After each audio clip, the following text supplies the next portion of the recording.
I woke up to find my brand new 100-foot extension cord missing from my backyard. And the only thing that surprised me was how brazen someone had to be to steal something so obvious in broad daylight from a gated community in Scottsdale, Arizona. My name is Quentin Henderson, and I had lived in the Sonoran Vista HOA for exactly 7 months. The place seemed perfect when I moved in, with its pristine desert landscaping, well-maintained common areas, and promises of a peaceful suburban lifestyle. What the real estate agent failed to mention was that our HOA president, Patricia Vanderwall, had the emotional maturity of a toddler and the entitlement of a trust fund baby who had never heard the word no. The extension cord had been expensive, one of those heavy-duty outdoor models rated for serious electrical work. I needed it for my woodworking hobby, which I practiced in the detached workshop behind my house. The workshop came with the property, but the previous owner had never bothered to run proper electrical lines to it. I had been saving up to hire an electrician, but in the meantime, the extension cord ran from an outlet on my back patio to the workshop, powering my table saw, sanders, and other tools. That Tuesday morning in March, I walked out to the workshop with my coffee, ready to finish a custom bookshelf I had been building for my home office.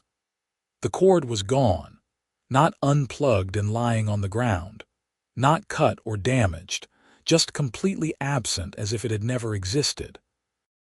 I stood there in my pajama pants and old college t-shirt, staring at the empty space where the bright orange cord should have been coiled.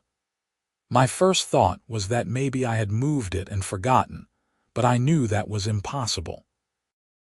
The cord had been there when I locked up the workshop Sunday night after a long session of sanding and staining. I had not touched it since. I walked the perimeter of my property, checking if maybe a landscaper had moved it, or if it had somehow been blown away by wind, which was ridiculous because the thing weighed at least 10 pounds. Nothing. I checked my side gates, which were both locked.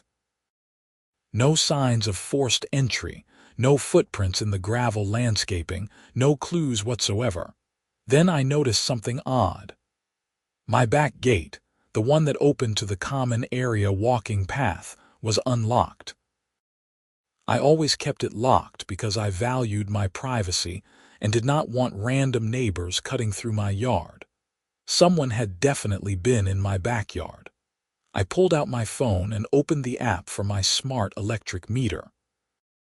I had installed one of those fancy monitoring systems when I moved in because I was paranoid about energy costs in the Arizona heat. The app showed me real-time usage, historical data, and even broke down consumption by hour. It was probably overkill, but I liked data. What I saw made my blood pressure spike. My electrical usage for the past 2 days showed a massive, sustained increase. We were talking an extra 40 to 50 kilowatt hours per day, starting Monday morning.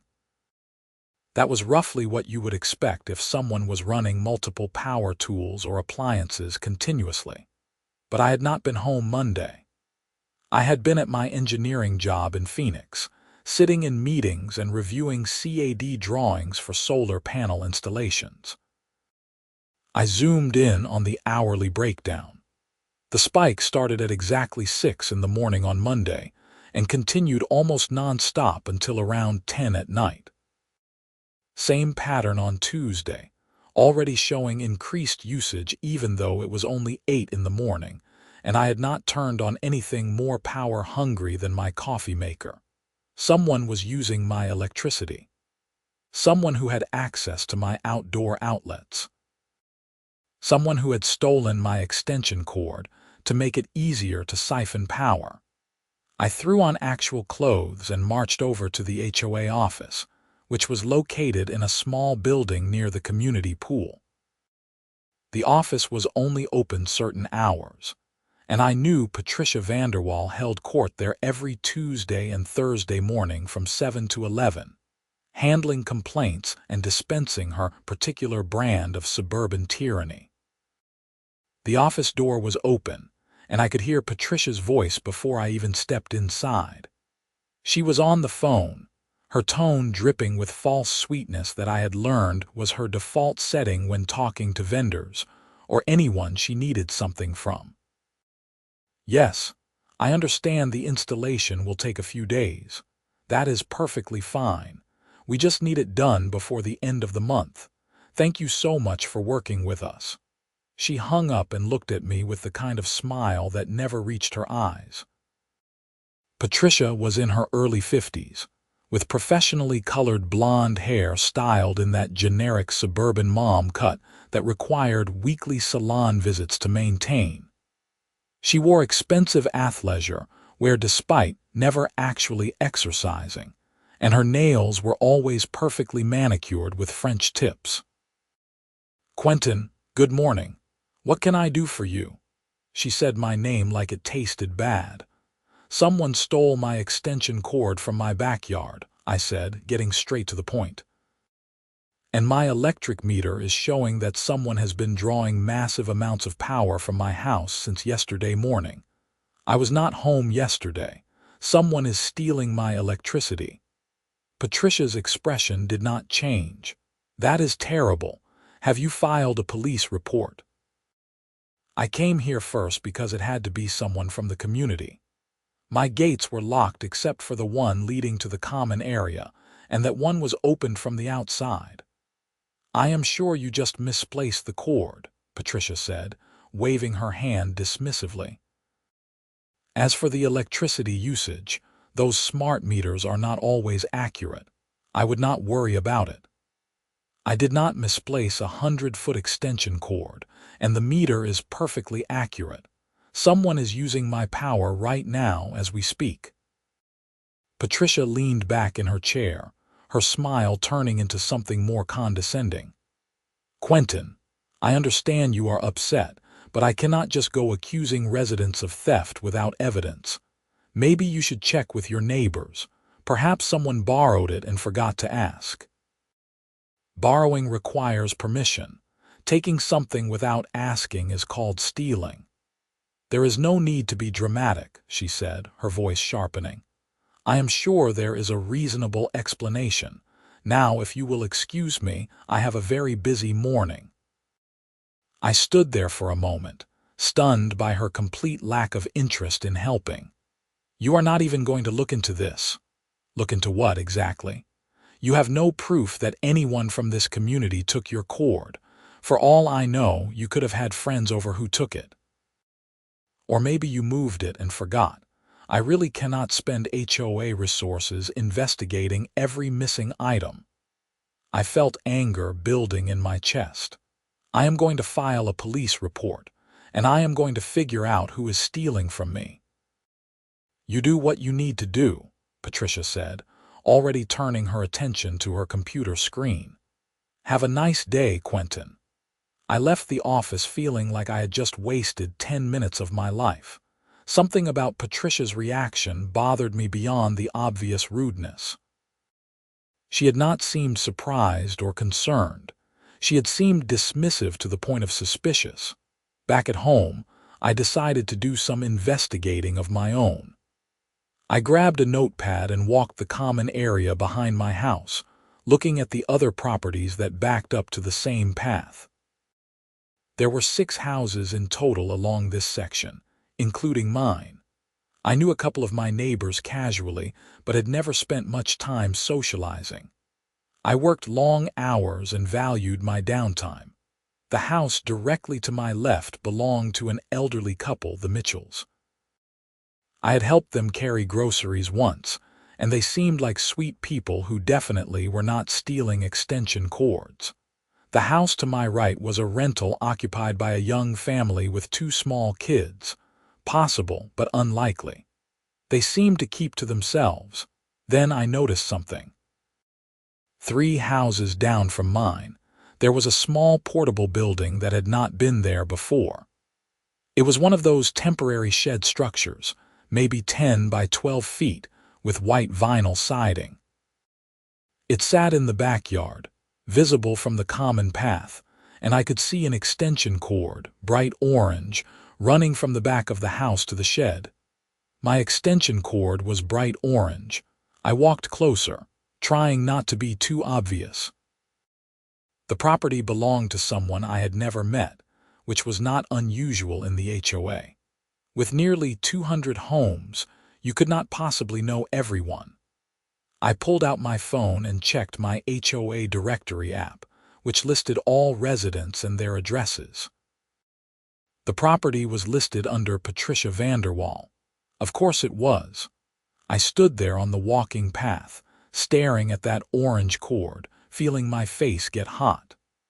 The HOA president had stolen my extension cord and was using my electricity to power whatever was in that shed. And when I had confronted her about the theft, she had blown me off and suggested I was being dramatic. I took several photos with my phone, making sure to capture the cord, the shed, and the house number. Then I walked around to the front of Patricia's house, which faced a different street than mine.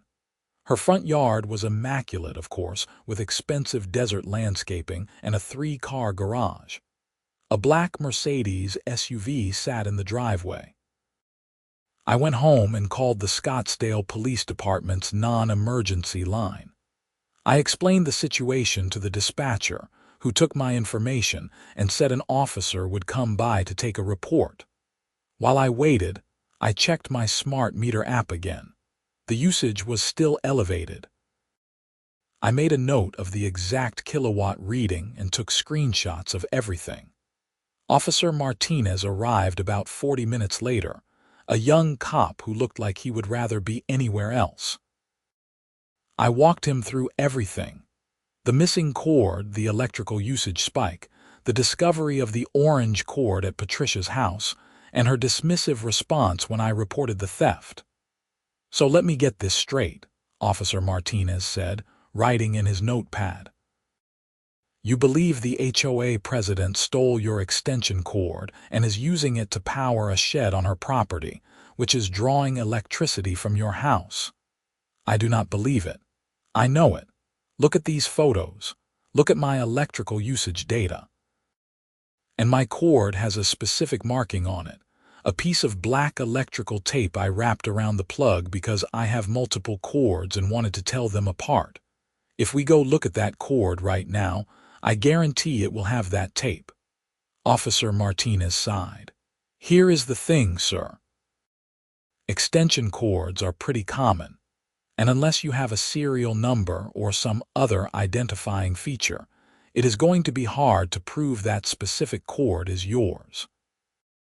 And as for the electricity usage, I am not sure we can determine exactly where the drain is coming from without getting the power company involved. So you are not going to do anything. I am writing a report. You will get a case number. But honestly, for something like this, you might be better off dealing with it through civil court or your HOA's internal processes. This is more of a neighbor dispute than a criminal matter. She stole from me and is stealing my electricity right now. How is that not criminal? I understand your frustration, but without concrete proof, it is your word against hers. And she is the HOA president, which means she probably has some standing in the community. Look, my advice is to document everything, maybe install some security cameras, and if you can prove she is drawing power from your property, take it to small claims court. I wanted to argue, but I could tell it would not matter. Officer Martinez was not wrong about the proof issue, even though I knew I was right. After he left, I sat in my living room feeling defeated and angry. Patricia had stolen from me, was continuing to steal from me, and no one seemed to care. Then I had an idea. I went back outside and looked at my electrical panel, which was mounted on the side of my house. Every breaker was labeled, and I knew exactly which ones controlled the outdoor outlets. If I flipped those breakers off, Patricia would lose power to whatever she was running in that shed. It would not get my cord back, but it would stop her from using my electricity. I flipped the breakers off and felt a small surge of satisfaction. Then I went back inside and watched my smart meter app. Within minutes, my usage dropped back to normal levels. Proof positive that Patricia had been siphoning my power. I took screenshots of the before and after usage, noting the exact time I had flipped the breakers. This was evidence, even if Officer Martinez did not seem to care.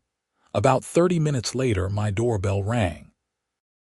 I looked through the peephole and saw Patricia standing on my porch, her face red and her arms crossed. I opened the door but left the security screen closed. "Did you turn off your power?" she demanded, not even bothering with a greeting. "I flipped some breakers, yes." "Why?" "Because you cut power to the common area outlets, which are connected to your panel for this section of houses. That is against HOA regulations." I almost laughed. "The common area outlets are not connected to my panel. Each house has its own electrical system." "You know that because you are the HOA president and supposedly know the regulations." Patricia's jaw clenched. "You need to turn your power back on." "Why would me turning off breakers in my house affect you at all, Patricia?" "It does not affect me. It affects the common area." "Then I guess you better call an electrician to look at the common area wiring, because nothing on my property should impact common areas. Now, speaking of electrical issues, someone has been stealing power from my outdoor outlets. You would not know anything about that, would you?" Her face went through several expressions in rapid succession: anger, surprise, calculation, and finally settling on indignant offense. "I have no idea what you are talking about." "Really?" "Because my electrical usage spiked dramatically starting yesterday morning, and it dropped back to normal the moment I flipped those breakers. And it is interesting that you showed up here within 30 minutes of me doing that, complaining about lost power. That is quite a coincidence." "You are being paranoid and ridiculous," Patricia said, but her voice had lost some of its confidence. "Turn your breakers back on, or I will have to fine you for disrupting common area services. You cannot fine me for managing my own electrical panel. And I am not turning anything back on until I get my extension cord back and an explanation for why my electricity was being stolen." Patricia stared at me for a long moment, and I could see her mind working, trying to figure out her next move. "I do not have your extension cord." "Then you would not mind if I came over and checked the one running to that new shed in your backyard, would you? Just to confirm it is not mine. You are not coming onto my property. That is harassment." "How is asking to verify my stolen property harassment, unless you have something to hide?" Patricia turned and stormed off my porch without another word. I watched her walk down the street toward her house, her spine rigid with anger. I closed the door and leaned against it, my heart pounding. I had basically just accused the HOA president of theft to her face, and I knew there would be consequences. I was right. The next day, I found a formal HOA violation notice taped to my front door.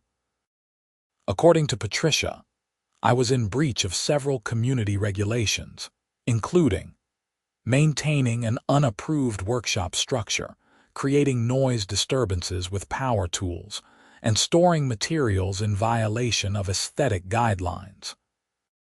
Each violation carried a fine of $250, totaling $750, due within 30 days. The allegations were complete garbage. My workshop was pre-existing and had been approved by the HOA long before I bought the house. I only used power tools during reasonable daytime hours on weekends, and the materials she referred to were neatly stored inside my garage, not visible from the street. This was retaliation, pure and simple. I scanned the violation notice and every piece of documentation I had collected. Photos of the orange cord at Patricia's house, screenshots of my electrical usage, the police report number, and Patricia's appearance at my door minutes after I cut the power. I compiled everything into a detailed email and sent it to the entire HOA board. According to the HOA directory, there were 5 board members including Patricia, herself as president, Michael Torres as vice president, Jennifer Carlton as treasurer, David Wu as secretary, and Susan Matthews as member at large. My email laid out the situation clearly and professionally. I explained the theft, the electrical usage evidence, Patricia's suspicious behavior, and her retaliatory violation notice. I requested a formal board meeting to address the matter and asked that Patricia recuse herself due to her obvious conflict of interest. I got responses within hours. Michael Torres replied first, saying he was concerned by the allegations and would look into scheduling a meeting. Jennifer Carlton expressed shock and said she had not been aware of any of this. David Wu confirmed he would review my documentation. Susan Matthews did not respond. Patricia responded too, with a curt message stating that my accusations were defamatory, that she would be consulting with the HOA's attorney, and that all violation notices stood as issued. Over the next few days, I kept my breakers off and continued monitoring the situation. My electric bill for the partial month would still be higher than usual because of the 2 days Patricia had been stealing power, but at least the bleeding had stopped.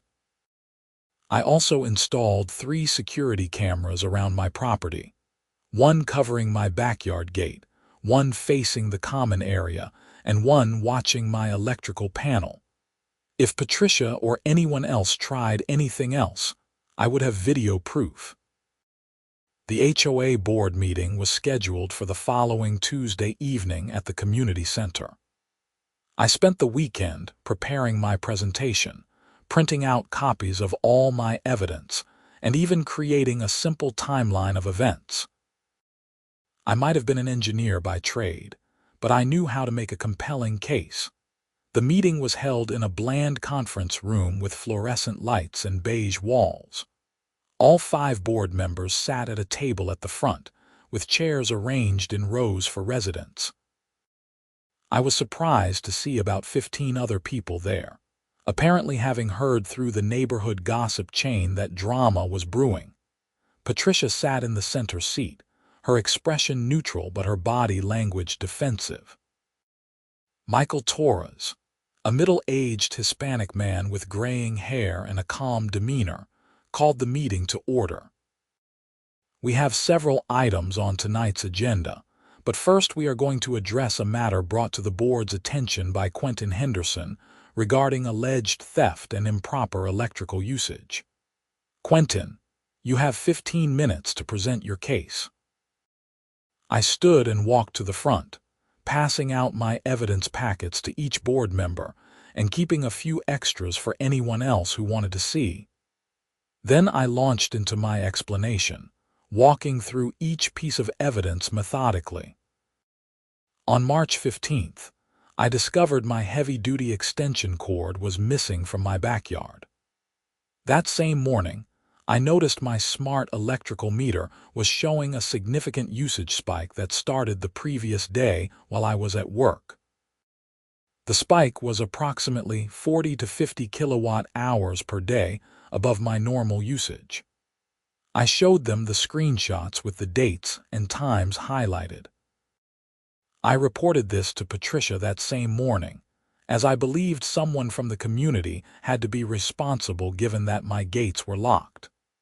Patricia dismissed my concerns and suggested I had misplaced the cord. Later that day, while walking the common area behind my home, I discovered a new portable shed structure at Patricia's property with an orange extension cord running from her house to the shed. My stolen cord was orange. I showed them the photos, zooming in on the cord. I filed a police report and documented everything. Then I conducted a simple test. I turned off the breakers controlling my outdoor outlets. Within minutes, my electrical usage returned to normal. You can see the dramatic drop here. I pointed to the screenshot showing the usage graph. Within 30 minutes of cutting the power, Patricia appeared at my door demanding I turn my breakers back on, claiming I had disrupted power to common area outlets. However, no common area outlets are connected to my panel. The only reason cutting my breakers would affect Patricia is if she was drawing power from my property. A murmur ran through the room. Jennifer Carlton, a woman in her 40s with curly red hair, raised her hand. "You have proof that the specific cord at Patricia's house is yours." "I do." My extension cord had a distinctive marking, black electrical tape wrapped around the male plug end. "I can show you on the photos if you look closely, and I am happy to go verify it right now if the board wants to accompany me." Patricia spoke for the first time, her voice tight. "This is absurd. That cord is mine. I bought it for a project, and the electrical usage spike is coincidental. Quentin is manufacturing a conspiracy because he received legitimate violation notices. Notices that were issued the day after I confronted you about the theft," I countered. "Notices for violations that do not exist.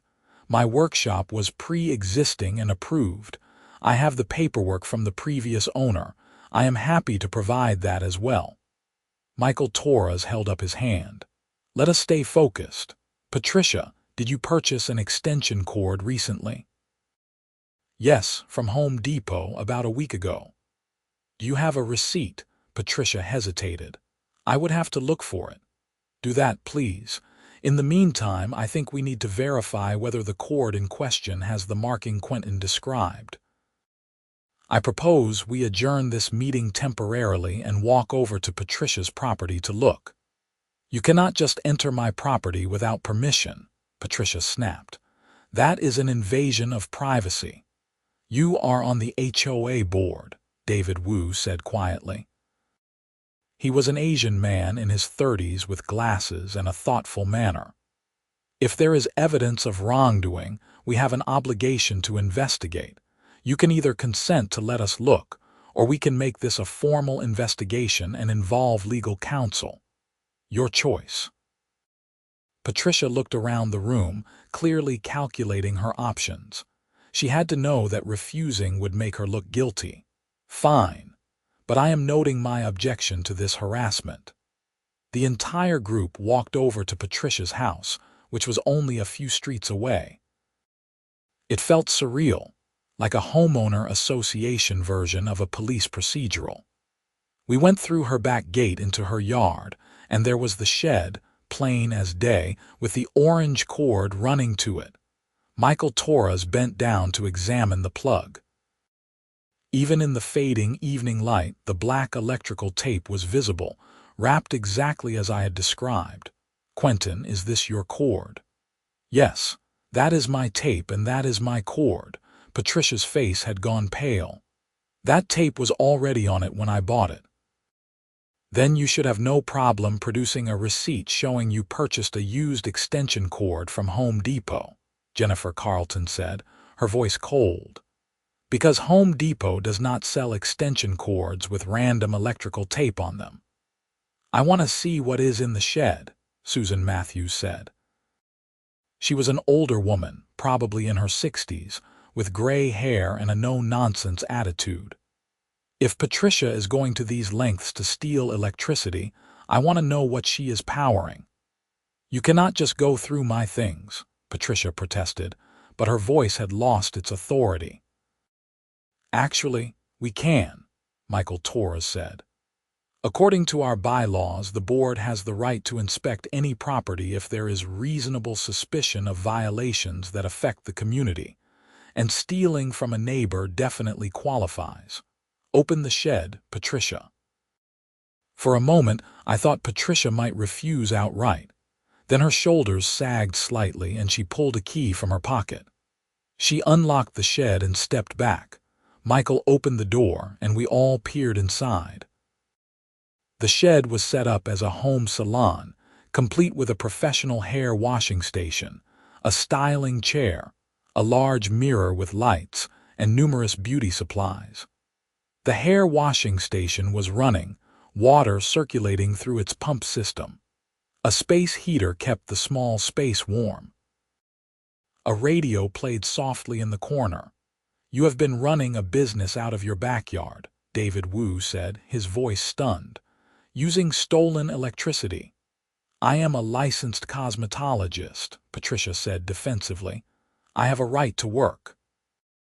"You have a right to work, but not to run a commercial business out of your home in a residentially zoned HOA community," Jennifer Carlton said. "And certainly not using a neighbor's electricity without permission." "Patricia, this is beyond inappropriate. This is theft and breach of HOA covenants." I stood there staring at the setup, my mind reeling. Patricia had not just stolen my cord and my electricity for some temporary project. She had set up an entire illegal business operation and had been using my power to run it. The audacity was staggering. "How many clients have you had?" Michael Torres asked. Patricia did not answer, her lips pressed into a thin line. "I saw at least 3 different cars pull up yesterday," said a voice from behind us. I turned and saw it was one of my other neighbors, a woman I recognized from the community pool. They parked in front and walked through the side gate. I thought it was strange but figured Patricia was having friends over. "This is a commercial operation," Susan Matthews said. "Patricia, you have been using Quentin's electricity to run a business without his knowledge or consent. That is not just an HOA violation, that is theft of services." "I will pay him back," Patricia said quickly. "This is all just a misunderstanding." "A misunderstanding?" I could not keep the disbelief from my voice. "You stole my property, used my electricity without permission, lied to me when I reported it, and then issued retaliatory violations against me to shut me up. That is not a misunderstanding. That is theft, fraud, and abuse of your position." Michael Torres turned to the rest of the board members. "I think we need to convene an emergency executive session. This is serious enough that we need to discuss removal proceedings and legal action." "I second that," Jennifer Carlton said immediately. "Agreed," added David Wu. Susan Matthews nodded. "Patricia, you need to recuse yourself from the board effective immediately, pending the outcome of this investigation." "You cannot force me to resign," Patricia said, but her voice wavered. "We can remove you for cause," Michael Torres said firmly. "And if you do not step down voluntarily, we will hold a vote right now. You have violated your fiduciary duty to the HOA, you have stolen from a resident, and you have abused your position for personal gain. Those are grounds for immediate removal under our bylaws." The other residents who had followed us were whispering among themselves, several holding up phones to record the confrontation. Patricia looked around at all of us, and I watched the realization sink in that she had been caught, and there was no talking her way out of it. "Fine," she said, her voice bitter. "I resign, but I am getting my own lawyer, and if any of you defame me, I will sue." "You can sue all you want," I said, "but facts are not defamation. You stole from me, and now everyone knows it." Patricia grabbed the key from Michael's hand, locked the shed, and stormed into her house, slamming the door behind her. The rest of us stood there in awkward silence for a moment before Michael suggested we return to the community center to discuss next steps. Back in the conference room, the board held an impromptu meeting.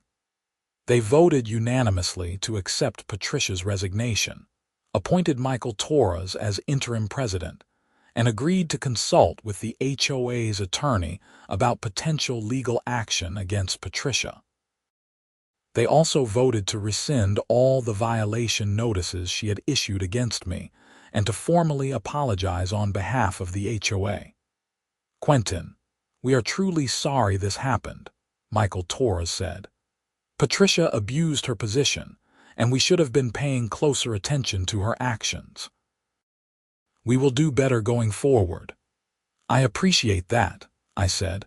"I want my extension cord back, and I want reimbursement for the electricity she stole." According to my calculations, she used approximately 100 kilowatt hours over the 2 days before I cut the power, which at current rates is about $12. I also want reimbursement for my time dealing with this situation and the emotional distress of being retaliated against. Jennifer Carlton nodded. "That seems fair. We will send Patricia a formal demand letter requiring her to return the cord and compensate you. If she refuses, we can pursue it through small claims court." "I also want the police report updated," I said. "Now that we have proof of theft, I want Officer Martinez to know he was wrong to dismiss my complaint.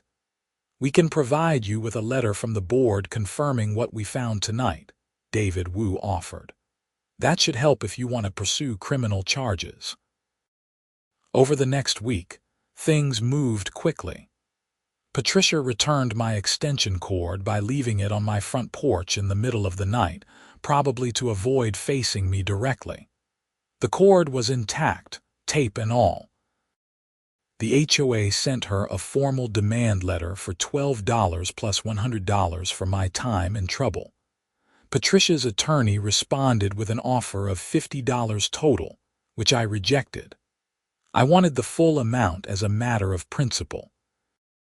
Meanwhile, I followed up with the Scottsdale Police Department, providing them with copies of all my evidence and the HOA board's letter confirming the theft. Officer Martinez was not available, but I spoke with his supervisor, Sergeant Kim, who took the matter much more seriously. "This is clearly theft of services and possibly grand theft depending on the value of the extension cord," Sergeant Kim said. "I am going to have a detective follow up with you." Detective Laura Brennan contacted me 2 days later. She was a sharp-eyed woman in her 40s who seemed genuinely interested in the case. I walked her through everything again, showing her the evidence and explaining the timeline. "The problem we usually have with these cases is proof," Detective Brennan said, "but you have that in spades. The smart meter data, the photos, the board's confirmation, and the fact that she returned the cord all add up to a solid case. I am going to reach out to Miss Vanderwall and give her an opportunity to make this right before we move forward with charges." "What kind of charges are we talking about?" "Theft of services is a misdemeanor in Arizona if the value is under $1,000. The extension cord itself, if it was over $100, could be petty theft. Combined, we could charge her with multiple counts. But honestly, for a first offense and given that she returned the property, the county attorney might offer a plea deal that includes restitution and community service." "I just want to be made whole," I said, "and I want it on record that she did this. That is fair. Let me contact her attorney and see what happens." Detective Brennan called me back 3 days later with an update. Patricia's attorney had negotiated a settlement to avoid criminal charges. Patricia would pay me $500, which covered the cost of the extension cord, the stolen electricity, my time dealing with the situation, and a bit extra for the trouble. In exchange, I would agree not to pursue criminal charges. Additionally, Patricia would be on informal probation for 6 months, meaning if she had any other legal issues during that time, this case could be reopened and charged. "I recommend you take it," Detective Brennan said. "Going through the court system is time-consuming, and there is always a chance a judge or jury does not see it your way, even with good evidence. This gets you compensated and puts her on notice. I agreed to the settlement. A week later, I received a cashier's check for $500 from Patricia's attorney, along with a terse letter stating that the payment was not an admission of guilt, but rather a settlement to avoid further dispute. I did not care about the wording. I had won. The HOA underwent some changes after Patricia's resignation. Michael Torres was elected as the new president in a special election, and the board implemented new oversight procedures to prevent any one person from abusing their authority. They also revised the violation notice process to require board approval before any fines could be issued, preventing future retaliation situations. I heard through the neighborhood grapevine that Patricia had moved out of Sonoran Vista about 2 months later. Apparently the shame of being caught and the judgment of her former friends was too much. Her house went up for sale, and a nice young couple bought it. They actually came over to introduce themselves, and I ended up helping them with some minor repairs. They had no idea about the drama that had unfolded in their backyard. As for me, I finally hired that electrician to run proper lines to my workshop. No more extension cords needed. I also kept the security cameras up and running, just in case. The experience had taught me that you could never be too careful, even in a supposedly safe, gated community. My woodworking hobby became somewhat famous in the neighborhood after word got out about what had happened. People would stop me on walks and ask about it, and several neighbors commissioned custom pieces from me. I ended up building 3 bookshelves, a dining table, and a set of Adirondack chairs over the following months. It was nice to be known for something positive, rather than just as the guy who caught the HOA president stealing. The whole situation became a cautionary tale that the new HOA board would reference when discussing ethics and oversight. Michael Torres even mentioned it during a community meeting when someone proposed relaxing some of the transparency requirements. We need these rules because we have seen what happens when someone in a position of authority decides the rules do not apply to them, he said. The Patricia Vanderwall situation showed us that we cannot just trust people to do the right thing. We need systems and checks and balances. I appreciated that the board was taking the lessons seriously. It made me feel like the whole ordeal had not been entirely pointless. About 6 months after everything went down, I was working in my properly electrified workshop on a Saturday afternoon when I got a text from Detective Brennan. Thought you would want to know. Patricia Vanderwall was arrested yesterday in Tucson for fraudulent billing practices related to her cosmetology business. Apparently, she has been stealing from clients and running unlicensed operations. Your case helped establish a pattern of behavior that the county attorney is using in the new charges. I stared at the text for a long moment, feeling a mixture of vindication and sadness. Vindication because it proved that Patricia's theft from me was not an isolated incident, but part of a larger pattern of entitlement and illegal behavior. Sadness because it was depressing to think about how someone could be so consistently willing to cheat and steal from others. I texted back, "Thanks for letting me know. Glad my documentation helped. You did good work on this case. Most people would not have been as thorough. That smart meter evidence was key." I saved the text thread and went back to my project, a custom jewelry box I was making as a birthday present for my sister Sarah. The piece was coming together nicely, with dovetail joints and a felt-lined interior. It was the kind of detailed work that required focus and patience, qualities I had developed over years of engineering school and professional work. As I sanded the edges smooth, I reflected on how the whole extension cord situation had played out. It had started as a frustrating theft and ended with the removal of a corrupt HOA president and apparently the exposure of a larger criminal operation. My obsessive documentation and the smart meter technology had been the key to proving what happened.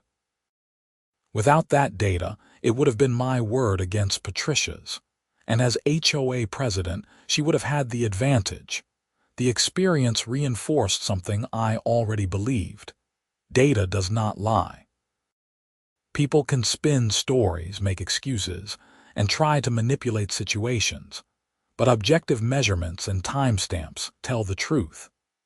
The smart meter had been my silent witness, recording every kilowatt hour that Patricia stole and creating an irrefutable record of her theft. I finished the jewelry box that evening and sat back to admire it. The wood had a beautiful grain and the joints were tight and clean. My sister would love it. I took a photo and sent it to her with a message. Birthday present in progress. No peeking when you visit next month. She responded immediately. That is gorgeous. You are so talented. How is life in Arizona? Good. Quiet. Drama-free lately? Good. You deserve some peace after that HOA nightmare. I smiled at her message. She had been horrified when I told her the full story of Patricia's theft and the confrontation. My sister was a high school teacher in Colorado, and she had her own stories of dealing with difficult people. But she said the HOA situation sounded like something out of a reality TV show.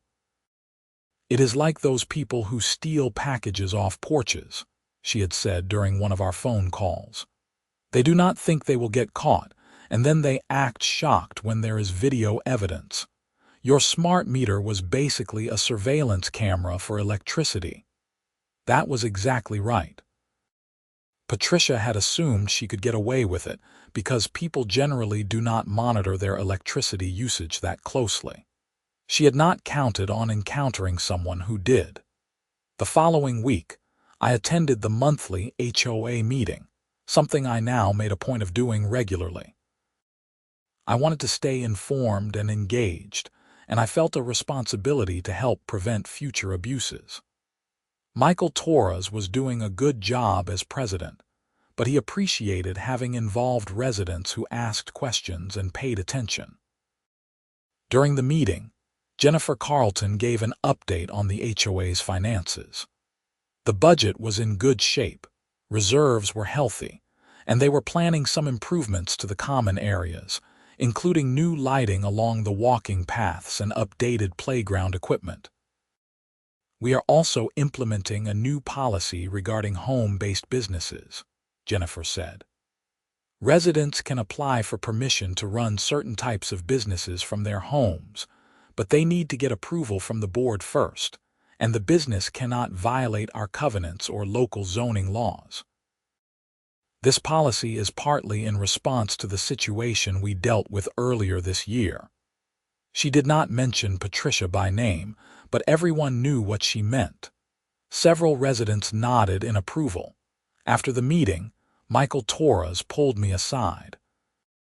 Hey Quentin, I wanted to thank you again for how you handled everything with Patricia. A lot of people would have just let it go or not pushed as hard as you did. I do not like being stolen from, I said simply, and I really do not like being lied to and retaliated against. Understandable. But your documentation and persistence made all the difference. We could not have taken action without the evidence you gathered. I am glad it worked out. Have you heard anything from Patricia? Not directly. Her attorney sent us a letter threatening to sue the HOA for defamation and wrongful termination, but our attorney laughed it off. You cannot be wrongfully terminated from a volunteer position you resigned from, and everything we said about her was true. I think it was just posturing. Probably. What about the house? Has it sold yet? Went into escrow last week.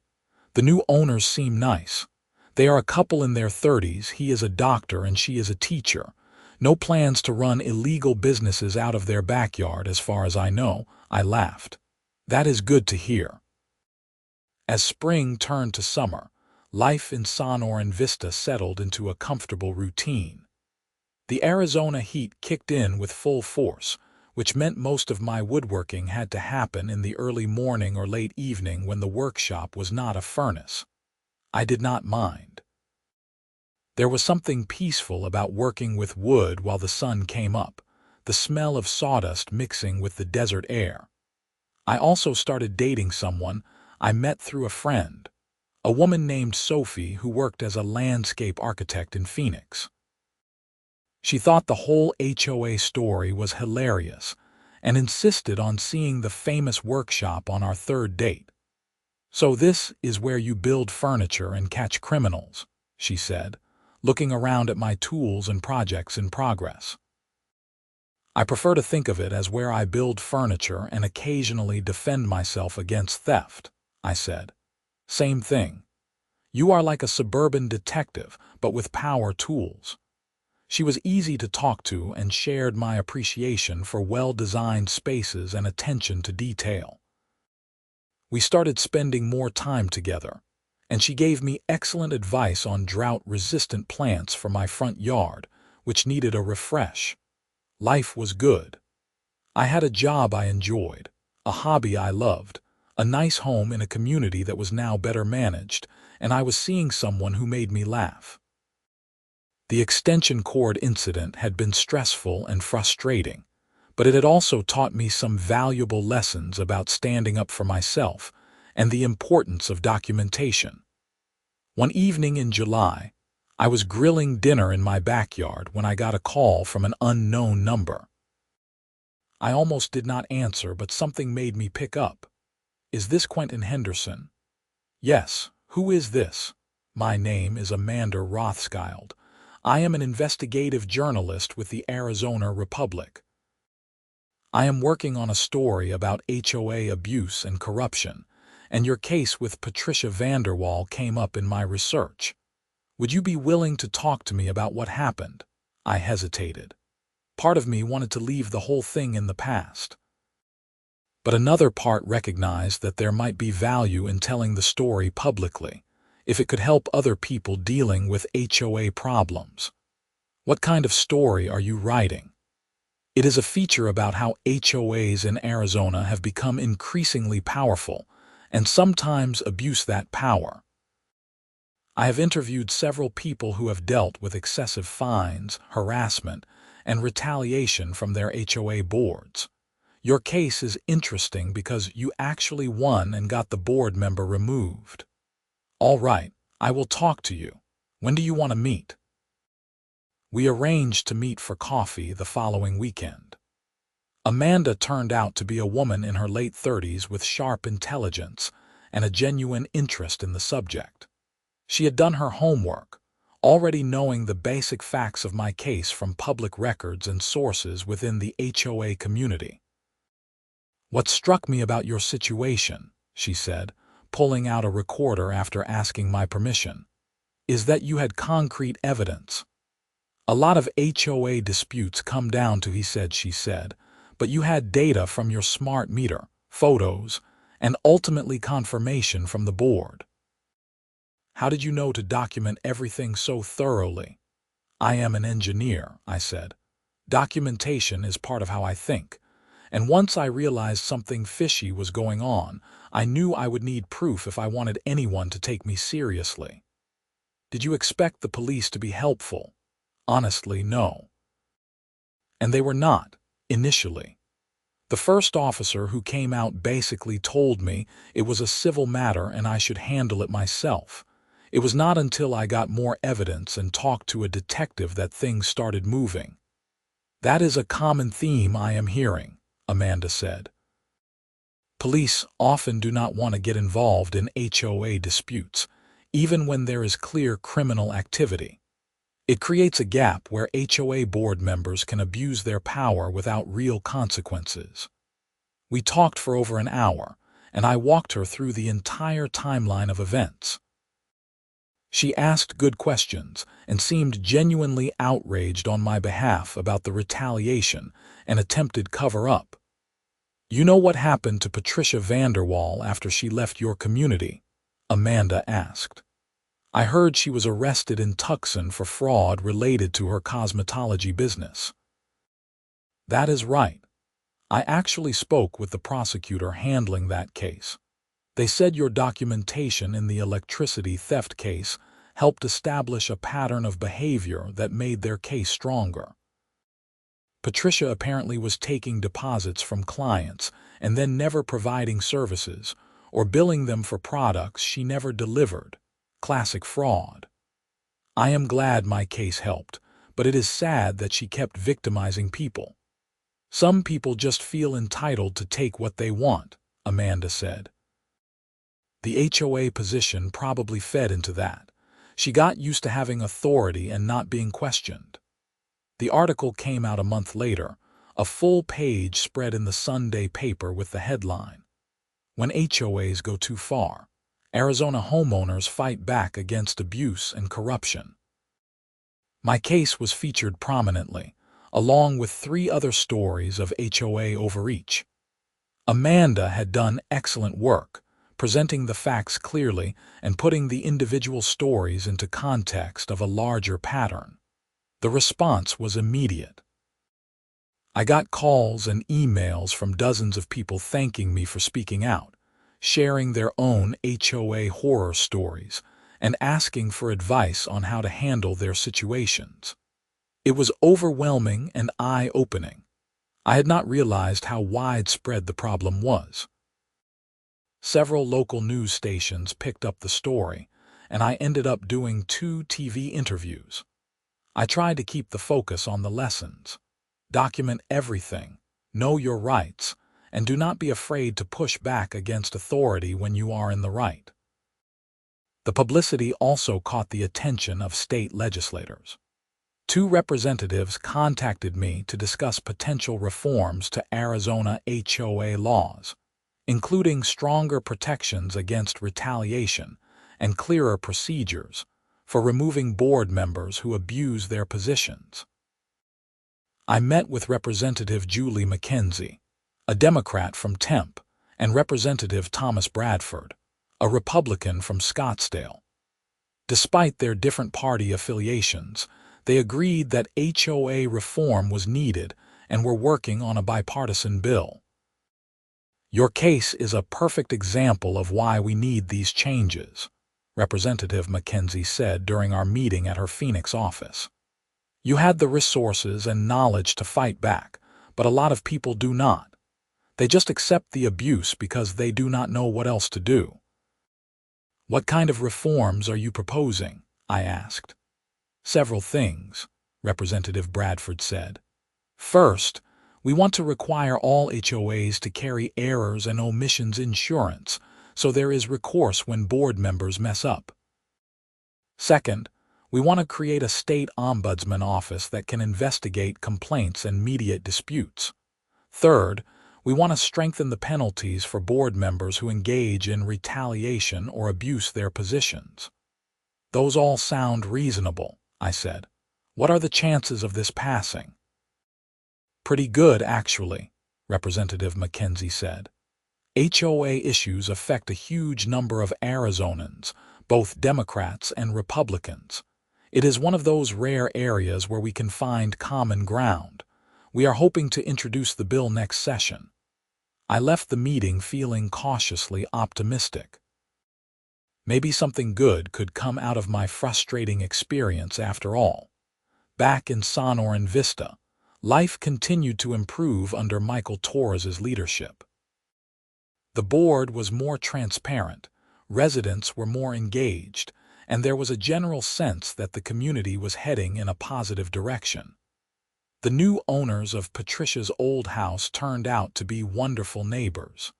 Dr. James and Rebecca Foster were friendly and down to earth, and Rebecca actually joined the HOA beautification committee. I ran into Rebecca at the grocery store one Saturday, and we chatted about the neighborhood. Everyone has been so welcoming, she said. We love the house and the community. I am glad. Did anyone tell you about the history of your property? You mean the extension cord situation? Oh yes, our real estate agent gave us the full story. Honestly, it made us feel better about buying the house. If the community was able to identify and remove a corrupt board member, that shows good governance. I had not thought about it that way, but she was right. The fact that the HOA had taken action rather than covering for Patricia was a positive sign. As fall approached and the Arizona heat finally began to ease, I found myself reflecting on everything that had happened since that March morning when I discovered my extension cord missing. What had started as a simple theft had snowballed into a much larger story about accountability, justice, and community governance. I had learned that smart technology, used properly, could be a powerful tool for truth. My smart meter had been the key piece of evidence that made everything else possible. Without that data, Patricia might have gotten away with it, might have continued running her illegal business on my electricity, might have succeeded in her retaliation against me. I had also learned that documentation mattered. Every photo, every screenshot, every note I took had contributed to building an airtight case. It was the difference between being believed and being dismissed. Most importantly, I had learned that standing up for yourself was worth it, even when it was difficult and uncomfortable. It would have been easier to just let Patricia keep the extension cord, to eat the extra electricity cost, to ignore the fraudulent violations. But taking the easy path would have meant letting her get away with theft and abuse of power. It would have meant teaching her that she could victimize people without consequences. By fighting back, I had not only protected myself, but also helped protect future potential victims. Patricia's removal from the HOA board meant she could not abuse that position anymore. Her arrest in Tucson meant her fraud operation had been shut down, and the publicity around the case had led to potential legislative reforms that could protect thousands of other Arizona homeowners. The extension cord itself, the catalyst for everything, was coiled neatly in my workshop. I still used it sometimes, though I no longer needed it to power the space. It had become almost a trophy, a reminder of the importance of standing firm when you know you are right.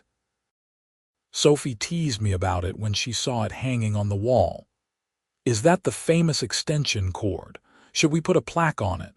"Do not tempt me," I said, laughing, "though I admit it does have historical significance. The extension cord that toppled an HOA tyrant, it has a nice ring to it." I prefer to think I toppled the tyrant. The extension cord was just evidence. Same thing, you and the cord, a dynamic duo fighting suburban crime. I pulled her close and kissed her. "You are ridiculous. You like it." I did. After months of stress and conflict, it was nice to be able to laugh about the whole situation. It had not been funny at the time, but with distance and perspective, there was definitely humor in the absurdity of it all. A HOA president stealing an extension cord to run an illegal hair salon.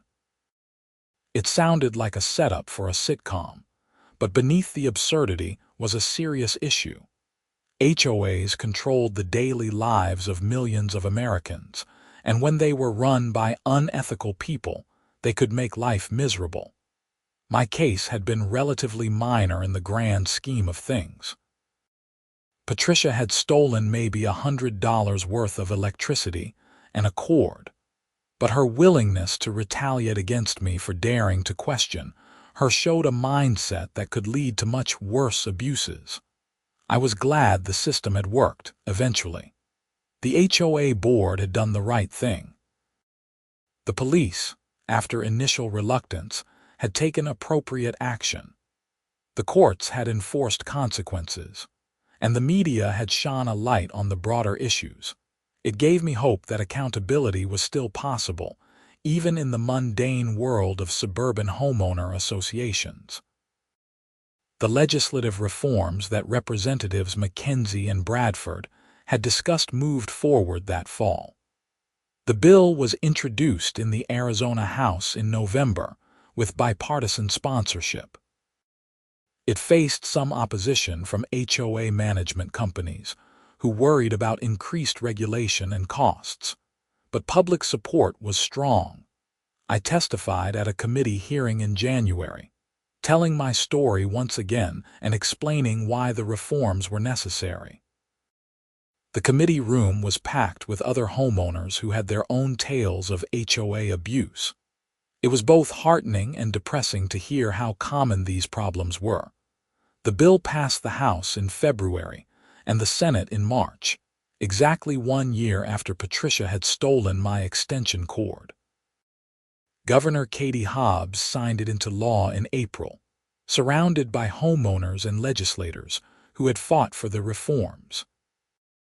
I was invited to the signing ceremony and stood in the back of the room, watching as the governor put pen to paper and officially made Arizona's HOA regulations stronger and more protective of homeowner rights. "This is a big day for Arizona homeowners," Governor Hobbs said in her remarks. "For too long, some HOAs have operated with insufficient oversight and accountability. This law changes that. It ensures that HOA board members can be held responsible for their actions, that homeowners have a clear path to resolve disputes, and that there are real consequences for abuse of power." After the ceremony, Representative Mackenzie found me in the crowd. "None of this would have happened without your case bringing attention to the issue. You should be proud." "I am just glad something good came out of it," I said. "If my annoying experience can help other people, then it was worth it." That is the right attitude. You turned a negative into a positive. As I drove back to Scottsdale that afternoon, I felt a sense of closure. The extension cord incident had been frustrating and stressful, but it had led to meaningful change. Patricia had faced consequences for her actions. The HOA had reformed its practices, and now the entire state had better protections in place. Life had a funny way of working out sometimes. Back home, I found Sophie on my back patio, reading a book and enjoying the pleasant spring weather. She looked up as I came through the gate. "How was the signing ceremony?" "Good. Surreal. I still cannot quite believe that my stolen extension cord led to state legislation. You are famous now." "The extension cord crusader. Please do not call me that. Too late. Already texting it to your sister." I sat down next to her and looked out at my workshop, the scene where this whole saga had begun. The door was open, and I could see my current projects inside. A rocking chair for my parents' anniversary and a cutting board set for a neighbor's wedding gift. "You know what is funny?" I said. "If Patricia had just asked to borrow the cord, I probably would have said yes. Or if she had offered to pay for the electricity she needed, we could have worked something out. The theft was not even necessary." "People like that do not think that way," Sophie said. "They feel entitled to take what they want. Asking permission would mean acknowledging someone else's authority over their desires, and they cannot handle that." "I guess you are right. It just seems so wasteful." She destroyed her reputation, lost her position, got arrested and had to move, all because she could not be bothered to have an honest conversation. Some people have to learn the hard way, or not learn at all. I nodded, thinking about the pattern of behavior that Patricia had displayed. The theft from me, the fraud in Tucson, the willingness to lie and retaliate. She had probably been getting away with smaller versions of these behaviors her whole life, and each success had reinforced her belief that she was above the rules. It was only when she finally encountered consequences that the pattern broke. That evening, I went out to my workshop and worked on the rocking chair, carefully shaping the curved runners that would allow it to glide smoothly. It was detailed, painstaking work that required patience and precision. As I worked, I thought about how woodworking and life had similar principles. You could not rush the process. You had to measure carefully, cut precisely, and sand thoroughly. Shortcuts led to poor results. Patricia had taken shortcuts her whole life, it seemed. And eventually, those shortcuts had caught up with her. I finished the runners and dry fitted them to the chair frame, checking the angles and balance. Everything lined up perfectly. The chair would be solid and beautiful, something my parents could use and enjoy for years. That was the difference between doing things right and taking shortcuts. Quality lasted. Integrity mattered. And in the end, the truth always found a way to surface, whether through a smart meter reading, a board investigation, or a determined homeowner who refused to be victimized. I stepped back and admired the rocking chair, satisfied with the progress. Tomorrow I would start on the final assembly and finishing. But for tonight, I was content with what I had accomplished, both in the workshop and in the larger battle for justice and accountability.